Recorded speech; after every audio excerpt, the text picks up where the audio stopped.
RJD और कांग्रेस को कितनी सीटें मिल रही हैं, तो ये हम दीपक से जानेंगे और दीपक हमें पूरा बताएंगे कि आखिर पूरी जो सियासी हवा है किसके पक्ष में है। दीपक, क्या कुछ अपडेट्स है आपके पास इलेक्शन कमीशन की ओर से? इलेक्शन कमीशन ने जो 243 सीटों का आंकड़ा दे दिया और कहीं ना कहीं इसमें बीजेपी को बहुत ज्यादा फायदा नजर आ रहा है। इलेक्शन कमीशन की अभी की जो रिपोर्ट है उसमें बीजेपी को 72 सीट पे लीडिंग कर रही है बीजेपी, और वहीं पे आरजेडी यानी कि राष्ट्रीय जनता दल तेजस्वी की पार्टी 65 सीट पे लीडिंग कर रही है। साथ ही जनता दल 46 सीटों पर लीडिंग कर रही है। कांग्रेस 21 यानी 1 सीट बढ़ी है कांग्रेस की देखी जाए तो। वहीं पे अगर बात करें इंडिपेंडेंट्स की तो 7 यानी कि जो निर्दलीय प्रत्याशी थे वो 7 पे।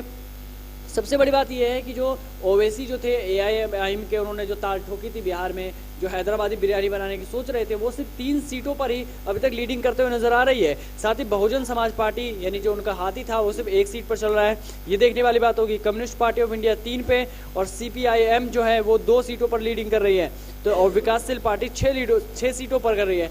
तो ये जो आंकड़े थे ये इलेक्शन कमीशन की रिपोर्ट के हिसाब से थे। वहीं लोग भी इस बार जो जिस तरह का जो तिगड़मबाजी दिखी है इस बार के चुनाव में, कई लोग मजे भी ले रहे हैं। और जहाँ तक बात है, हम सोशल मीडिया की बात करें तो कई लोगों ने तेजस्वी यादव को घेरा है कि जो महागठबंधन पार्टी थी वो अब पीछे होते हुए नजर आ रही है। कि जिस तरह से इलेक्शन कमीशन ने आंकड़े जारी किए हैं अभी तक, उनमें एनडीए की जो बढ़त है वो साफ तौर पर नजर आ रही है। लेकिन एलजेपी ने भी अब इस बार कमाल दिखा दिया है, क्योंकि 4 सीटें एलजेपी के पक्ष में आती हुई नजर आ रही हैं। ये रुझान कह रहे हैं इस बात को, हम नहीं कह रहे, रुझान जो आ रहे हैं वो आप तक पहुंचा रहे हैं और अन्य के खाते में क्या रहे। लेकिन महागठबंधन जिस तरह से एक साथ सीढ़ियों से फिसल कर 102 सीटों पर आया है, बहुमत का आंकड़ा भले ही उसने शुरुआत में छुआ हो, लेकिन अब स्थिति एकदम बदल चुकी है। जो नतीजों की हवा है वो बीजेपी के पक्ष में यानी कि एनडीए के पक्ष में जाकर टिक गई है और उसे बदलना अब मुश्किल हो जाए, क्योंकि 12:30 बज चुके हैं और यह साफ है कि अब बीजेपी के पक्ष में बहुत बड़ा यानी जीत का दर्ज मिल चुका है। तो सबसे पहले हम चलते हैं बिहार चुनाव के नतीजों की ओर।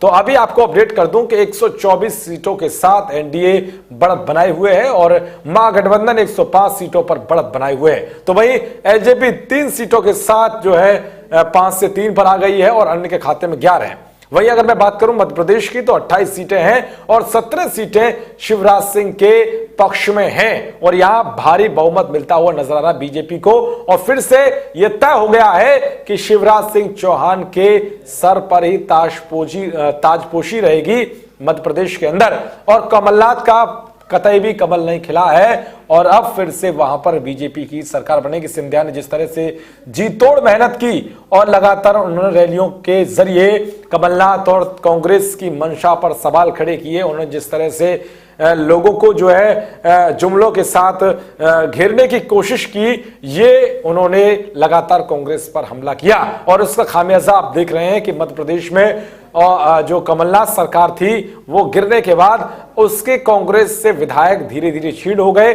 और अब जो स्थिति ये है कि मध्य प्रदेश में फिर से बीजेपी का सिक्का चल गया है। उत्तर प्रदेश के अंदर भी हमने अब बताया आपको कि 5 सीटें हैं बीजेपी के पक्ष में और 1 सीट है सपा के पक्ष में और बीएसपी भी बढ़त बनाए हुए है 1 सीट पर।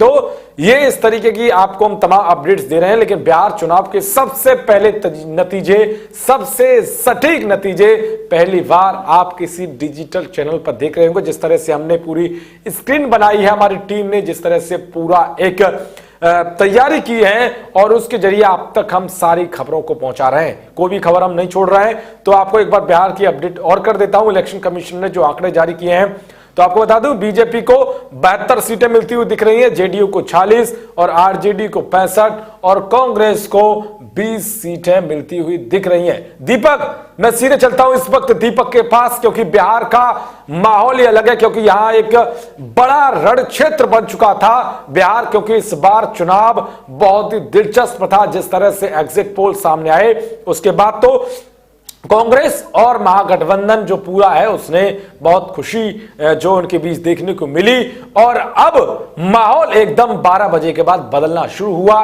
क्योंकि शुरुआती रुझान में कुछ भी हो सकता है, एग्जिट पोल कुछ भी बता सकते हैं, लेकिन जब एग्जैक्ट पोल आते हैं तो तस्वीर कुछ अलग ही होती है। तो सीधे चलता हूं मैं दीपक के पास। दीपक, क्या और आपके पास अपडेट्स है? क्या वहां पर जो बड़े बड़े दिग्गज नेता थे जिन्होंने अपनी किस्मत दांव पर लगा दी थी, साम दाम दंड भेद सबका प्रयोग किया और जुमलेबाजी भी खूब हुई और आरोप प्रत्यारोप तो पूछो ही मत, आपने देखा ही होगा किस तरह से एक दूसरे पर हमला भर रहे। लेकिन आपको क्या लग रहा है? अब 12:30 बज चुके हैं, तस्वीर साफ तौर पर दिख रही है कि एनडीए के पक्ष में है पूरा ये चुनाव। बिल्कुल, क्या अपडेट है? फिर अब साफ होते नजर आ रही है, कहीं ना कहीं आरजेडी पिछड़ रही है और एनडीए में जो है बीजेपी ने बाजी मारी है, क्योंकि एनडीए की तरफ से जो चुनाव लड़ रही थी वो जेडीयू से ज्यादा बीजेपी लड़ रही थी। पिछली बार बीजेपी को 54 सीट ही हासिल हुए थे, तो ये बड़ी बात होगी बीजेपी के लिए कि बीजेपी में अगर वो अपना गढ़ कायम कर लेती है, अपना चुनावी वोट बीजेपी को, हालांकि पिछली बार वोट प्रतिशत ज्यादा थे फिर भी सीटें कम मिली थी, इस बार अगर बीजेपी जीतती है तो कहीं ना कहीं इसका फायदा बंगाल में भी देखने को मिलेगा। वहीं जिस तरह से कुमार विश्वास ने तंज कसा और मूली सबके सामने पेश की थी, उसके बाद अब बाबुल सुप्रियो ने भी तंज कसा है कि तेजस्वी ने राहुल गांधी को फोन किया और एमजीबी का जो एमजीबी महागठबंधन था उसकी फुल फॉर्म बताई है कि मर गए भाई। ये बड़ी बात है जिस तरह से तंज कस रहे हैं। अब देखिए कि किस तरह से अब नेता भी मजे लेने लग गए तेजस्वी यादव के, और उन्होंने कहा है कि मैं बहुत गंभीरता से कह रहा हूँ कि सभी सजाएं बहुत ज्यादा है, जेल और बेल पर रह रहे लोग कैसे सोच सकते हैं कि बिहार सब भूल जाएगा। आखिर ये सब उन्होंने जंगल राज जमीन पर झेला है। और ये जो जंगल राज वाली बात थी, कहीं ना कहीं जो आरजेडी है उसी बात पर फंस गई। लालू प्रसाद की यादव की जो पार्टी रही है वो लालटेन का दिया फिर से बुझता हुआ नजर आ रहा है, क्योंकि प्रधानमंत्री मोदी ने भी कहा था कि अब लालटेन की नहीं एलईडी बल्ब की जरूरत है, और लोगों ने लगता है कि एलईडी बल्ब जला दी है वहाँ पे। वहीं लोग भी इस पे मजे ले रहे हैं कि उस पर हंस रहे हैं कि हम तो गए थे, तुम भी गए इस बार, जो कांग्रेस के साथ गए, जो महागठबंधन के साथ जो लोग गए थे।